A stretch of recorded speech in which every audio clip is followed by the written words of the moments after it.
अच्छा, सबसे पहले तो मैंने क्या बताया था तुमको कि अगर कोई चार्ज पार्टिकल रेस्ट पे है वो सिर्फ इलेक्ट्रिक फील्ड एक्सपीरियंस करता है। जब तक चार्ज को मोशन में नहीं लेके आ रहे तब तक मैग्नेटिक फील्ड एक्सपीरियंस नहीं करता। उसके लिए तुम्हें एक बढ़िया सी टेबल बताई थी ऐसे।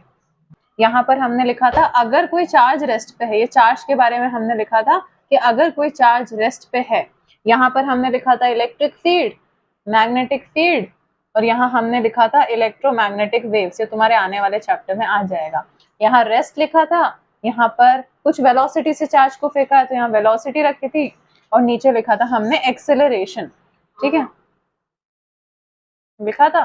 तो अगर कोई चार्ज पार्टिकल रेस्ट पे है तो सिर्फ इलेक्ट्रिक फील्ड एक्सपीरियंस करेगा, मैग्नेटिक फील्ड और ईएमएफ नहीं करेगा। हाँ, अगर वेलोसिटी है तो इलेक्ट्रिक फील्ड मैग्नेटिक फील्ड दोनों करेगा, ईएमएफ नहीं होगा। एक्सेलरेटेड है तो तीनों। ठीक, उसके बाद हमने क्या पढ़ा था?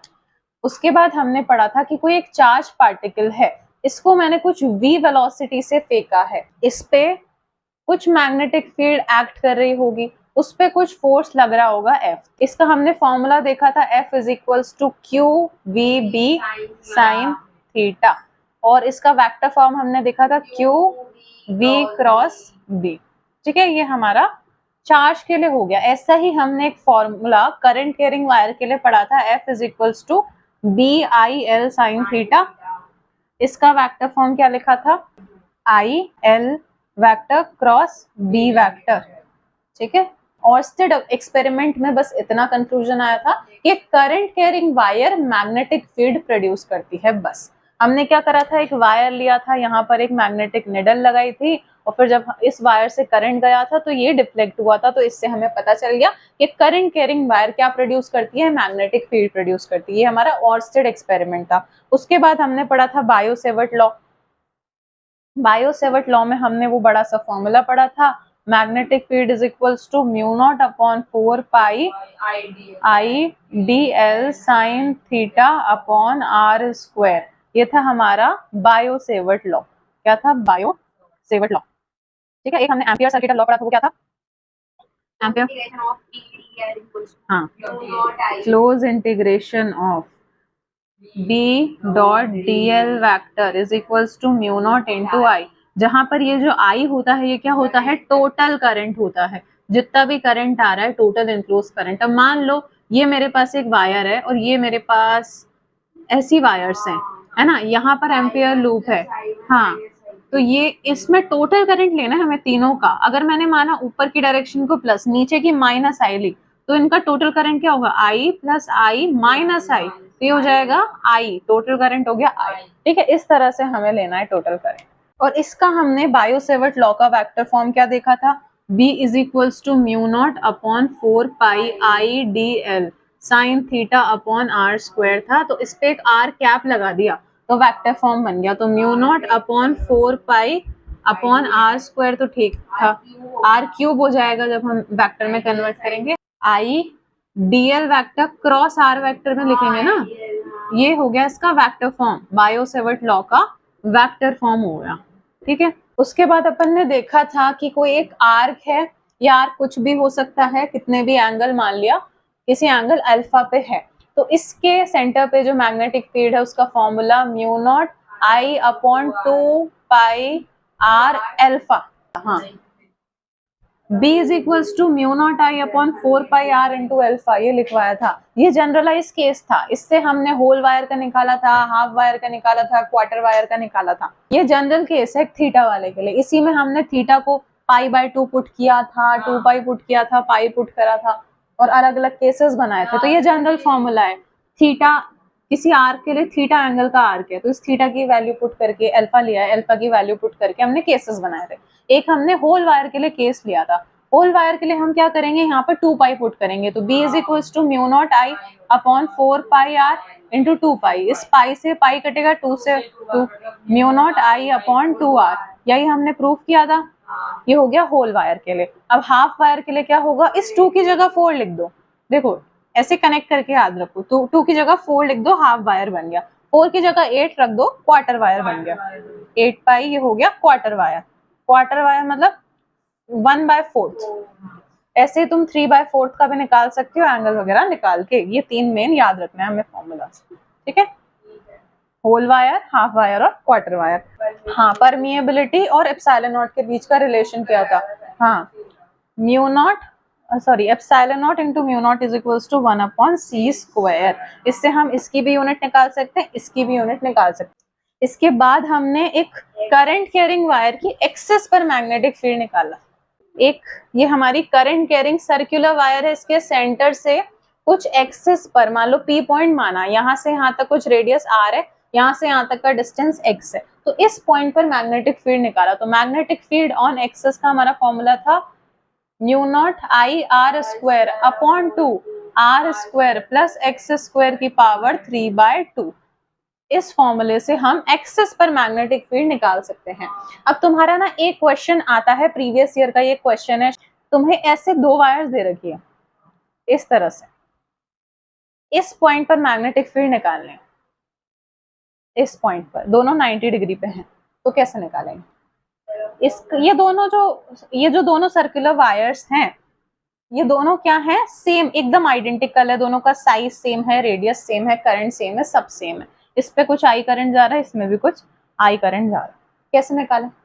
हम क्या करेंगे, इस पॉइंट पे पहले इसकी वजह से फिर इसकी वजह से, इसको अगर मैंने फर्स्ट वायर माना, इसको सेकेंड वायर माना, तो फर्स्ट वायर के लिए भी मैग्नेटिक फील्ड का फॉर्मूला यही होगा, mu not I R square upon 2 R square plus X square की पावर 3/2। और इसके लिए भी यही फॉर्मूला होगा, सेम फॉर्मूला होगा। तो वेक्टर सम से, वेक्टर एडिशन से हमें क्या पता है, दो वेक्टर्स, सेम मैग्नीट्यूड के वेक्टर्स अगर 90 डिग्री पे होते हैं तो उनका क्या वेक्टर सम आता है? ऐसे बनी हुई थी टेबल अपनी, जीरो पे अगर दो वेक्टर इक्वल मैग्नीट्यूड के हैं तो 0 डिग्री पे 2a होगा उनका सम। दोनों का अगर a है, दोनों वेक्टर्स अगर a हैं तो दोनों का 0 डिग्री पे 2a होगा, 60 डिग्री पे √3 है, 90 पे √2 है, 120 पे a और 180 पे 0। दो वेक्टर्स इक्वल मैग्नीट्यूड के हैं तो 90 डिग्री पर उनका क्या हो जाता है? अब देखो a है, मान लो ये a वेक्टर है, ये a वेक्टर है, दोनों क्या है? बराबर वेक्टर है। दोनों का जो वेक्टर सम निकलेगा, अब देखो इन दोनों का कहीं रिजल्टेंट बीच में आएगा, जो रिजल्टेंट आएगा वो √2 टाइम्स हो जाएगा। तो a है तो √2a, f होता तो √2f, इस तरह से लिखेंगे। तो जो ये पूरा b वेक्टर है ना, b1 और b2 दोनों बराबर हैं b, तो इन दोनों का जो वेक्टर सम आएगा, देखो इसकी वजह से मैग्नेटिक फील्ड की डायरेक्शन, करंट की डायरेक्शन में यू फिंगर्स रखेंगे, मैग्नेटिक फील्ड ऊपर, ये बी वेक्टर। इसके लिए देखो करंट की डायरेक्शन में कर्ल करेंगे, मैग्नेटिक फील्ड इधर। तो इस तरह से वेक्टर्स बन रहे हैं, तो कहीं बीच में आएगा बी, तो ये बी कितना हो जाएगा? इस पूरे का √2 टाइम्स, √2 इंटू सेम ये लिख दो, mu not I R square upon 2 R square plus X square की पावर 3/2। तो जब भी दो वेक्टर्स आ गए 90 डिग्री में, उनका वेक्टर रिजल्टेंट क्या होगा? √2a। 60 डिग्री पे आएंगे अगर सेम, हाँ कब लगाना है? जब दोनों वेक्टर सेम है, 60 पे √3a, 0 पे √2a, 120 पे a, 180 पे 0। अच्छा, n नंबर ऑफ टर्न्स के लिए n नंबर ऑफ टर्न्स हो गए, हाँ अगर n नंबर ऑफ टर्न्स हो गए तो जो भी फॉर्मूला जिसमें भी n नंबर ऑफ टर्न्स है, अगर मान लो होल वायर के सेंटर पे है तो mu not I upon 2r, इसको आगे n से मल्टीप्लाई कर लो। एक्सिस पे पूछ लिया, इसमें भी आगे n से मल्टीप्लाई कर दो, mu not I R square upon 2 R square plus X square की पावर 3/2। जो भी फॉर्मूला में n नंबर ऑफ टर्न्स बोल दिया उसके आगे n से मल्टीप्लाई कर दो। एम्पीरियन लूप कैसे बनाया था हमने? एम्पीरियन लूप, जैसे ये करंट कैरिंग वायर है ना आई, मुझे अगर इधर इस पॉइंट पे मैग्नेटिक फील्ड निकालना है तो मैं इस पॉइंट पे क्या बनाऊंगी? एम्पीरियन लूप बनाएंगे, फिर अपन इसमें वो वाला एम्पियर सर्किटल लॉ लगाएंगे, close integration of b dot dl is equals to mu not I. इस तरह से हम सॉल्व करते हैं, ठीक है। और मैग्नेटिक फील्ड के लिए हमने एक दो पॉइंट्स पढ़े थे कि मैग्नेटिक फील्ड हम कैसे निकाल सकते हैं। हाँ, एक एम्पीरियन लूप के हर पॉइंट पे मैग्नेटिक फील्ड सेम रहता है, और किसी पॉइंट पे अगर मैग्नेटिक फील्ड निकालनी है तो वहां पर एक टेंजेंट ड्रॉ करते हैं। हाँ वेरी गुड। हाँ, और मैग्नेटिक फील्ड लाइंस क्या बनाती हैं? क्लोज्ड लूप्स बनाती है। क्या बनाती है? क्लोज्ड लूप बनाती है, मतलब बाहर होता है ना, ये करंट की डायरेक्शन है तो बाहर आ रही है मैग्नेटिक फील्ड, तो ऐसे कर्ल करेंगे तो यहाँ पर यूं आएगा, यहाँ पर यूं आएगा, तो ये अब एंटी क्लॉकवाइज हो गया, एंटी क्लॉकवाइज, ठीक है। तो आउटवर्ड करंट के लिए, सॉरी हाँ, आउटवर्ड करंट के लिए मैग्नेटिक फील्ड लाइंस कैसी होती है? एंटी क्लॉकवाइज, ठीक है। ऐसे ही हम इनवर्ड करंट के लिए देखिए, मैग्नेटिक फील्ड लाइन की डायरेक्शन क्या होगी, अंदर जा रहा है तो यहाँ से ऊपर, यहाँ से ऊपर आएगा तो रिटर्न करके यहाँ से नीचे आएगा, तो ये क्लॉकवाइज हो गया। तो क्लॉकवाइज हो जाती है इनवर्ड करंट के लिए, clockwise magnetic field for inward current. Outward current के लिए क्लॉकवाइज डायरेक्शन होगी, आउटवर्ड करंट के लिए एंटी क्लॉकवाइज डायरेक्शन होगी। इस तरह से हम डायरेक्शन निकाल सकते हैं। अब मान लो कॉइल ऐसे रखी हुई है ना। अब देखो, अगर तुम यहाँ से देख रहे हो, ऐसे कॉइल लगी हुई है, इमेजिन कर लो ऐसे कॉइल रखी हुई है, तुम यहाँ से देख रहे हो, तुम्हें करंट ऐसे दिखेगा। ये क्लॉकवाइज हुआ, एंटी क्लॉकवाइज हुआ? ऐसे। तुम देखो ये ऐसे इमेजिन करो ना, यहाँ रिंग पड़ी हुई है, कड़ा दो, जैसे ऐसे पड़ी हुई है, ये 3D में इमेजिन करो, ये ऐसे रखी हुई है, तो यहाँ से तुम देख रही हो करंट यूं जा रहा है। वेरी गुड, यहाँ से देखेंगे क्लॉकवाइज, पर अगर इधर से देखे तो एंटी क्लॉकवाइज। एक फील्ड, इसकी हमने यूनिट देखी थी, क्या थी यूनिट मैग्नेटिक फील्ड की? हाँ, टेस्ला। और एक और देखी थी, टेस्ला क्या होती है, बहुत लार्ज यूनिट होती है, तो हम गॉस को यूज करते हैं। तो 1 tesla equals to 10 to the power 4 gauss, and 1 gauss is equals to 10 to the power -4 tesla. इस रिलेशन को हमें ध्यान रखना है। ये क्या है, क्लॉकवाइज मैग्नेटिक फील्ड है, तो क्लॉकवाइज मैग्नेटिक फील्ड के लिए साउथ पोल बनता है। ये मैंने ऐसे एस बना के दिखाया था, ऐसे, तो ये क्या हो गया, क्लॉकवाइज। तो ये क्या होगा, साउथ पोल होगा। और ये क्या है, एंटी क्लॉकवाइज, तो ये क्या होगा, नॉर्थ होगा। ठीक है, तो एंटी क्लॉकवाइज के लिए नॉर्थ और क्लॉकवाइज के लिए साउथ पोल बनता है। ऐसे ही हमने सोलेनोइड का पढ़ा था। सोलेनोइड के सेंटर पे मैग्नेटिक फील्ड का फॉर्मूला क्या होता है, ये सोलेनोइड है ना, इसके सेंटर पॉइंट पर मैग्नेटिक फील्ड का फॉर्मूला होता है म्यू नॉट एन आई। ये एन क्या था, नंबर डेंसिटी, हाँ, number of turns per unit length, तो capital N upon L. N क्या है, नंबर ऑफ टर्न्स, ये है number of turns per unit length, और ये एल। ठीक है, ये क्या है, नंबर ऑफ टर्न्स, और ये है number of turns per unit length. ठीक है, इसकी मान लो कुछ लेंथ थी एल और एन नंबर ऑफ टर्न्स थे, ये magnetic field at this point centre. Lawrence force पढ़ा था। लॉरेंस फोर्स क्या था, मैग्नेटिक फील्ड और इलेक्ट्रिक फील्ड दोनों की प्रेजेंस में जो फोर्स होता है। एफ नेट को हमने force due to electric field plus force due to magnetic field करा था। इलेक्ट्रिक फील्ड की वजह से क्यू ई फोर्स लगती है एक चार्ज पार्टिकल पे, इसके लिए मैग्नेटिक फील्ड के लिए क्यू वी बी। तो F net is equals to, इसमें से क्या कॉमन आ रहा है, क्यू, तो E plus V B, Q E vector plus V vector cross B vector. ठीक है, ये एफ नेट हो गया। ये हमारा क्या था, लॉरेंस फोर्स था। उसके बाद हमने देखा था एक चार्ज पार्टिकल को अगर हम इलेक्ट्रिक फील्ड में फेंकते हैं, है ना, ये मान लो चार्ज पार्टिकल है और अभी इस पे ना इलेक्ट्रिक फील्ड है ना मैग्नेटिक फील्ड है, तो ये क्या जाएगा, स्ट्रेट लाइन पे इस स्क्रीन से कोलाइड करेगा। पर अगर मैं इलेक्ट्रिक फील्ड इस पे ले आती हूँ, मान लो इलेक्ट्रिक फील्ड ऊपर लेके आई हूँ मैं, बिल्कुल नहीं, अगर इलेक्ट्रिक फील्ड लगाई है मैंने, तो इलेक्ट्रिक फील्ड की वजह से पैराबोला पाथ फॉलो करता है, पैराबोला पाथ फॉलो करता है। दोनों के लिए हमने एक्स एक्सिस में भी मोशन पढ़ा था, वाई एक्सिस में भी मोशन पढ़ा था। और मैग्नेटिक फील्ड के लिए अपन ने क्या पढ़ा था कि अगर इसको हमने किसी मैग्नेटिक फील्ड में थ्रो किया है, ये मान लो कोई स्क्रीन है, मान लो कुछ v वेलोसिटी से इसको थ्रो किया है, कुछ मैग्नेटिक फील्ड इस पे लगाई, तो मैग्नेटिक फील्ड के लिए इस v वेक्टर को मान लो इस तरह से मैंने इसको थ्रो किया है, तो इसके दो कंपोनेंट आएंगे, v cos थीटा और v sin थीटा, दो कंपोनेंट हम लेंगे। v cos theta straight line के लिए रिस्पॉन्सिबल है, स्ट्रेट लाइन मोशन के लिए, और v sin थीटा इसको सर्कुलर मोशन में घुमाने में हेल्प करता है। इस तरह से ये मूव करेगा कि ये चार्ज पार्टिकल है, ये थोड़ा सा मूव किया, इसका जो ऐसे देखो ये मूव किया, स्ट्रेट लाइन में मूव कर रहा है वो v cos थीटा की वजह से, और फिर ये क्या करेगा, सर्कुलर पाथ लेगा। सर्कुलर पाथ किसकी वजह से, v sin थीटा की वजह से। फिर थोड़ा आगे बढ़ा, लीनियर मोशन हो रहा है किसकी वजह से, v cos थीटा, फिर circular path v sin theta, फिर थोड़ा आगे बढ़ा v cos थीटा, फिर circular path v sin theta, फिर थोड़ा आगे बढ़ा v cos थीटा, फिर v sin थीटा। इस तरह से ये हेलिकल पाथ फॉलो करता है in the magnetic field. Electric field में पैराबोलिक पाथ फॉलो करता है। ठीक है, मेन हमारे लिए था कि ये जो सर्कुलर पाथ फॉलो कर रहा है उसका रेडियस कितना है। रेडियस का हमने फॉर्मूला देखा था mv अपॉन qb। हमने टाइम पीरियड का भी फॉर्मूला पढ़ा था 2 पाई m अपॉन qb, यही था ना, 2 पाई m अपॉन qb, ये टाइम पीरियड था। फ्रीक्वेंसी क्या हो जाता है, 1 अपॉन टाइम, तो इसका उल्टा कर दो, qb अपॉन 2 पाई m हमने देखा था। अच्छा, पिच क्या होता है? जैसे ये हेलिकल पाथ है, तो इस पॉइंट और इस पॉइंट के बीच का डिस्टेंस, इसको हम क्या बोलते हैं? पिच बोलते हैं। इस पॉइंट और इस पॉइंट के बीच का डिस्टेंस क्या है? पिच है। पिच क्या है? एक डिस्टेंस है। तो speed equals to distance upon time होता है, तो डिस्टेंस क्या होगा? Speed into time. तो पिच हमारा होगा distance, sorry, speed into time. Speed into time, क्योंकि पिच तो डिस्टेंस है। अब इसके लीनियर मोशन के लिए, ये कहाँ है? पिच लीनियर मोशन के लिए कंसिडर करेंगे, तो इसके लिए हम स्पीड क्या लेंगे? v cos थीटा, क्योंकि v cos थीटा इसको लीनियर मोशन में फॉलो करवा रही है। तो v cos theta into time का formula 2 pi m upon Q B. तो इस फॉर्मूले से हम इसकी पिच निकाल सकते हैं। तो इसको हम क्या लिख देंगे? 2 pi m v cos theta upon Q B, ये हमारा पिच हो गया। देखो इस टाइम पीरियड में कहीं भी आर आ रहा है क्या? रेडियस। तो time period is independent of radius, independent of radius. अब देखो एक सीबीएसई का तुम्हारा क्वेश्चन आ चुका है कि फ्रीक्वेंसी का फॉर्मूला क्या है? क्यू बी अपॉन 2 पाई एम।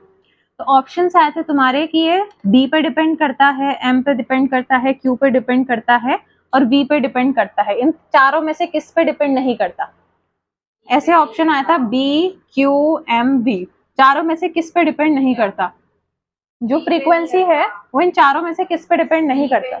ये v लिखा है मैंने, तो v पे नहीं करता। इस फॉर्मूले में v नहीं आ रहा है, जब हम इसका डेरिवेशन करते हैं तो v कट जाता है। तो ये do not depend on v, depend on v। ये तुम्हारा प्रीवियस ईयर आ चुका है, जब तुम क्वेश्चन करोगे तुम्हें मिल जाएगा कि जो दो करंट कैरिंग कंडक्टर होते हैं इनके बीच में कितनी मैग्नेटिक फील्ड होती है।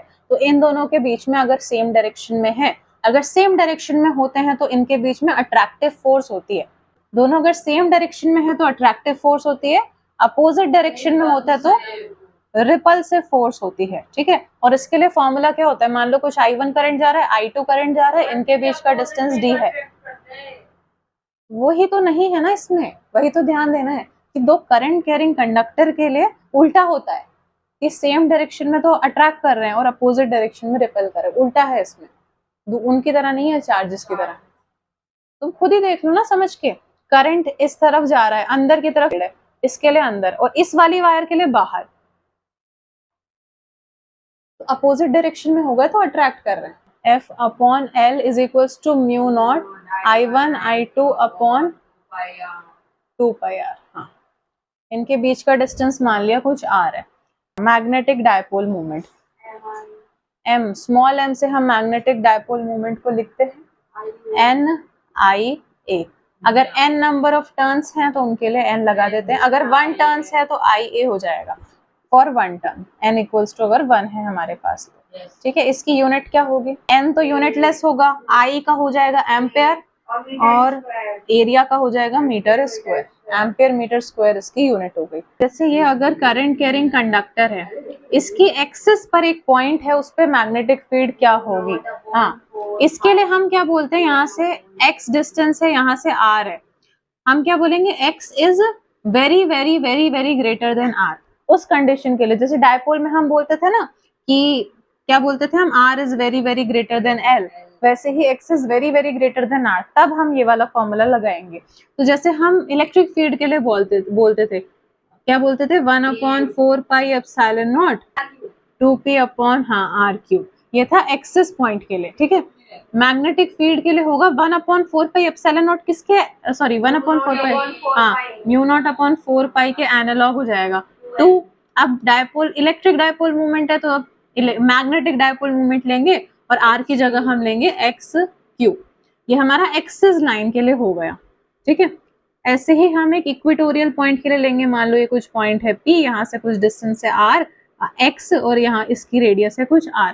तो जैसे हम इलेक्ट्रिक फील्ड का करते थे 1/4 pi epsilon not P upon r cube, वैसे मैग्नेटिक फील्ड का करेंगे 1/4 पाई एप्सिलॉन नॉट की जगह हम म्यू नॉट अपॉन 4 पाई लिखेंगे और P की जगह स्मॉल m और r की जगह x का होल क्यूब। ऐसे दो फॉर्मूले हमारे पास आ गए, एक इक्वेटोरियल पॉइंट के लिए और एक एक्सियल पॉइंट के लिए। B axial is equals to, ये 2 है, इसमें अगर तुम देखो इसको अलग करो, 2 को म्यू नॉट अपॉन 4 पाई एम एक्स एक्स क्यूब, इसकी जगह हम बी इक्वेटोरियल लिख सकते हैं, बी इक्वेटोरियल। ठीक है, देखो टॉर्क, टॉर्क बताया था tau is equals to N I B A sine theta. हाँ, for n number of turns, अगर n इक्वल्स टू 1 हो गया तो tau is equals to I B A sine theta. n की जगह 1 लिख देंगे। इसका वेक्टर फॉर्म क्या था? एन आई ए वेक्टर क्रॉस बी वेक्टर। इस चैप्टर में अगर तुमने नोटिस किया हो, बी हमेशा बाद में आ रहा है, तो उस तरह से भी ध्यान, दो वेक्टर्स का प्रोडक्ट हो रहा है और बी को लास्ट में ही लिखना है, ए वेक्टर क्रॉस बी वेक्टर। अब देखो इस फॉर्मूले में अगर हम देखें, एन आई ए की जगह हम एम लिख सकते हैं जो कि मैग्नेटिक डायपोल मोमेंट है, तो एम बी साइन थीटा। ठीक है, ये भी हमारा एक फॉर्मूला हो गया टॉर्क के लिए। ये 3 फॉर्मूले हमने पढ़े थे टॉर्क के लिए। फिर हमने मूविंग कॉइल गैल्वेनोमीटर पढ़ा था, उसके लिए हमने क्या रिलेशन देखा था? एक मूविंग कॉइल गैल्वेनोमीटर में जो स्प्रिंग फोर्स होता है वो किसके इक्वल हो जाता है? स्प्रिंग की वजह से जो टॉर्क होता है वो किसके इक्वल हो जाता है? ये जो हमने टॉर्क का फॉर्मूला पढ़ा था करंट कैरिंग कॉइल के लिए, उसके इक्वल हो जाता है। हमने क्या पढ़ा था? करंट कैरिंग कॉइल जो है वो मैग्नेटिक डायपोल की तरह एक्ट करती है, तो वो कुछ टॉर्क एक्सपीरियंस करती है। तो एन आई बी ए को हमने टॉर्क को थीटा 90 था। 90 क्यों था? क्योंकि रेडियल मैग्नेटिक फील्ड होती है करंट कॉइल गैल्वेनोमीटर में, 90 डिग्री होती है मैग्नेटिक फील्ड। क्यों? क्योंकि रेडियल मैग्नेटिक फील्ड होती है। ठीक है, तो एन आई बी ए तो हमने के फाई के इक्वल किया था, ये था हमारा स्प्रिंग टॉर्क। ठीक है, इसमें के क्या था? टॉर्शनल कांस्टेंट, और फाई हमारा था वो डिफ्लेक्शन जो कि स्प्रिंग में आ रहा है। हाँ, के को इधर भेज देंगे, I N B A upon K equals to phi. तो I is directly proportional to phi हो गया था। जैसे जैसे गैल्वेनोमीटर में करंट बढ़ाएंगे वैसे वैसे डिफ्लेक्शन भी बढ़ेगा। इस तरह से हमने देखा था, 0 से कुछ इधर जाएगा तो 1 2 3, उधर जाएगा तो 1 2 3, इस तरह से हमने डिफ्लेक्शन देखा था। दो हमारे पास सर्कुलर मैग्नेट्स थे। सर्कुलर मैग्नेट्स क्यों लिए थे?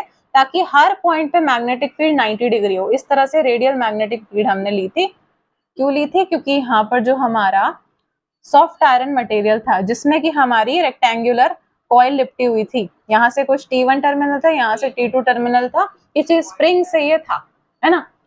इस स्प्रिंग, जैसे जैसे स्प्रिंग डिफ्लेक्ट कर रहा है, जैसे जैसे इसमें करंट हम भेजेंगे वैसे वैसे ही डिफ्लेक्शन बढ़ेगा। वैसे वैसे हमें यहाँ पर रीडिंग नजर आई थी, यहाँ पर पॉइंटर था। ठीक है, 2 सर्कुलर मैग्नेट्स लिए थे हमने, कुछ नॉर्थ पोल होगा, साउथ पोल होगा। ठीक है, आगे एकदम क्लियर। उसके बाद हमने करंट सेंसिटिविटी पढ़ी थी, वोल्टेज सेंसिटिविटी पढ़ी थी। करंट सेंसिटिविटी को एसआई से हमने रिप्रेजेंट किया था, डिफ्लेक्शन अपॉन करंट। तो देखो फाई, इस आई को उधर भेज दो, तो एन